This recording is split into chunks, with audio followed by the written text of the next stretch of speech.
Okay, now we want to see how can we use the Aldol reaction in synthesis.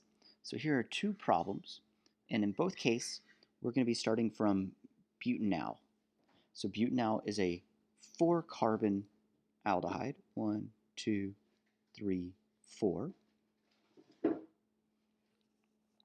And so we're going to try to see if we can figure out how it fits inside these molecules. So already we can see that we have 4 carbons here, 4 carbons here, and 4 carbons here. So somewhere we need this to come back to 3 times butanal. The first thing we recognize would be something from the last section, and that is the central carbon right here. This carbon is attached to 2 different oxygens, so this is an acetal. So we want to first do a retrosynthetic step that breaks this acetal up. So when we break up an acetal, the central carbon in the middle becomes a carbonyl. We have an aldehyde functional group because there's a hydrogen still attached, and the other 2 groups just become alcohols. So this already dramatically simplifies our process because now we see that this would come from the condensation of the diol on the left and butanal. So we've already found where one of these kind of sneaks in, and this would be done with tosic acid and toluene. So now the challenge comes, how do we make these 2 molecules join together? And so we can already kind of divide up the molecule into something that needs to be butanal below and something that needs to be butanal above. So something that sometimes is not always obvious is that we might need to do some other functional group manipulations. So since we just learned about the Aldol reaction, we probably want to think, how can we use some sort of Aldol condensation? So if we had 2 molecules of butanal undergo the Aldol reaction with itself, say sodium hydroxide, let's just say cold. This prevents the elimination process.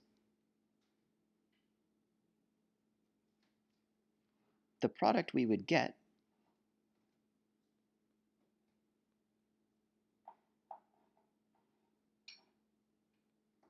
looks like this, where formally this enolate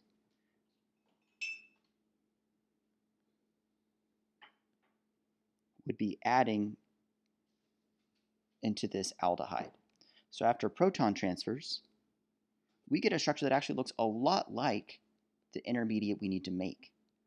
The only difference is the oxidation state of this carbon here, where the product of the aldol would be an aldehyde, and here we need an alcohol. So to do this, we would just need to treat this intermediate with sodium borohydride along with an aqueous workup. We'd make this diol product. So even though this initial target looks fairly complicated and large, we would actually be able to make this from butanal in just 3 steps, where we do an aldol condensation to make this dimerized product, sodium borohydride reduction, and the addition of more butanal to make an acetal with tosic acid and toluene. This next problem is somewhat similar in a lot of ways. If we count the number of carbons, they are the same. We have 4 carbon units here.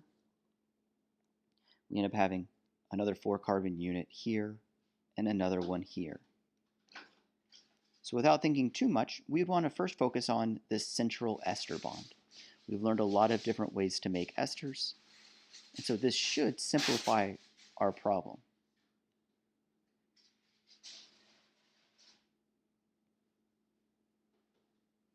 That looks ugly. I'm going to draw it again.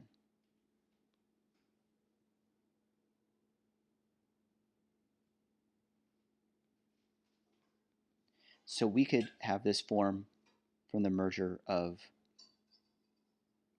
butanoic acid and this alcohol. To couple these together, we would want to use DCC, our carbodiimide reagent, and DMAP that we learned in topic 5.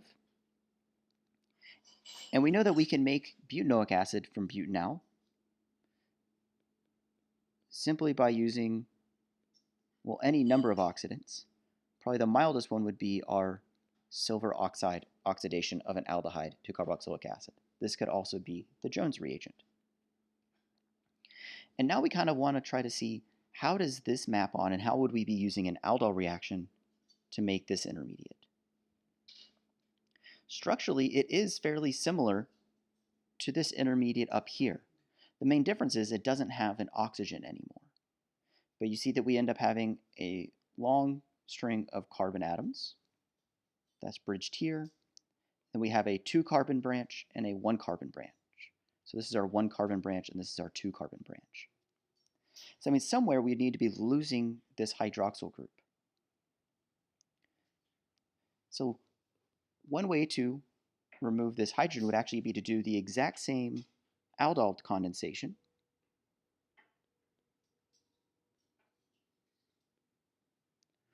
Only now if we did this with sodium hydroxide and heat,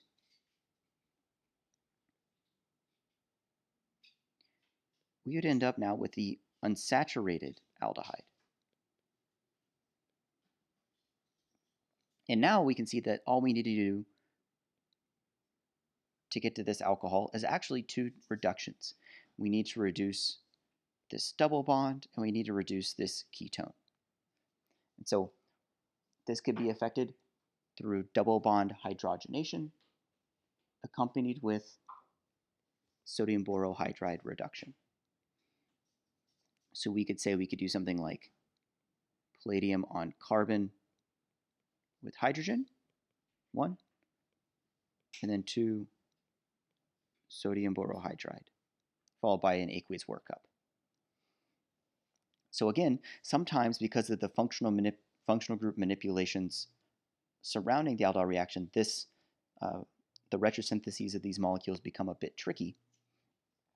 But if we can recognize the general motif of the connectivity of these 2 fragments, where we do have this alcohol that we want to start considering being in any number of oxidation states, so this could be nucleophilic, and how that would be able to react with a carbon over here that needs to be electrophilic, which would end up being the aldehyde.